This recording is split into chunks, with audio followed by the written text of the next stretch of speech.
মানুষ রুগী যদি আটটাই সেটা তোমরা ঘোষণা দিয়ে একটা দুদিন আগে মানুষের রোগ আইল না কি তার জন্য ভাই কি স্বাধীনতা দেশ রুগী থেকে পরিষ্কার উনি স্বাধীন দেশ তারা শেষ নাই অ্যাম্বুলেন্স কেটা স্যার এ দেওয়ার নাই মাঝখানে বলেছিল হয়তো ওবায় দেওয়া না ওবায় দেওয়া আমরা বলতে চান তারা তো অন্তত একটাই তো ছাড়তো তারা একটাই মানুষ রুগী তোমরা মানুষ নাই আন্দোলন করো আমরা তো করিয়া আন্দোলন করো তোমরা মানুষের বিরক্তি করি আটটাই কি তার আন্দোলন চাইরে ভাই বন্ধ করিয়া কত মানুষ কত ধরনের ইমার্জেন্সি কাম এটা একটা আন্দোলনের কোনো যুক্তি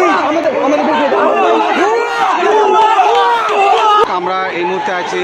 সিলেট নগরীর যে 4টা পয়েন্ট সেখানে আছি আমরা দেখতে পাচ্ছি আজকে নগরী